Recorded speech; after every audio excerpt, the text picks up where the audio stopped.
अब जिक्र होगा chairman Peoples Party Bilawal Bhutto का, जिन्होंने एक बार फिर लीग की क़यादत को निशाने पर रख लिया और तंज किया कि मियां साहब इंतजामिया नहीं अपने मंशूर के बल पर इलेक्शन लड़ें, वोट को इज्जत दिलवाएं, बेइज्जती ना करें। सियासतदानों को मनफी की बजाय मुस्बत सियासत करने का मशवरा भी दे दिया। Chairman Peoples Party Bilawal Bhutto Zardari Quetta press conference में एक बार फिर जारहाना मूड में नजर आए। कहा कि कुछ लोग समझते हैं बादशाह की तरह मुल्क में आओ, दरबार में सबकी हाजिरी लगवाओ और इलेक्शन की हवा बनाओ। जो लोग ये तासुर देते हैं कि उनकी हुकूमत आ रही है, उन्हें अवाम बेहतरीन जवाब देंगे।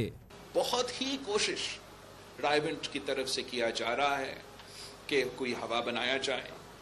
जिन लोगों को तारीख में पहली बार लाहौर में फूलों के बजाय टमाटर और अंडे का सामना करना पड़ रहे हैं, वो मेरा ख्याल में सिंध और बलूचिस्तान के इतना फिक्रमंद नहीं है जितना वो अपने घर के फिक्रमंद है। बिलावल भुट्टो ने इल्जाम लगाया 18वीं तरमीम खत्म करने की बातों का मकसद वसाइल वफाक को मुंतकिल करना है।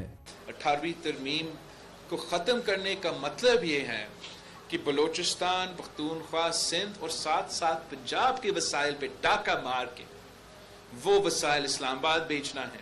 अभी तक पूरा तरीके से आपने 18वीं तरमीम को पे अमल दरामद ही नहीं की और उसको नाकाम करा दे दिया। जियाले चेयरमैन ने दावा किया कि 8 फरवरी को अच्छा सरप्राइज देंगे।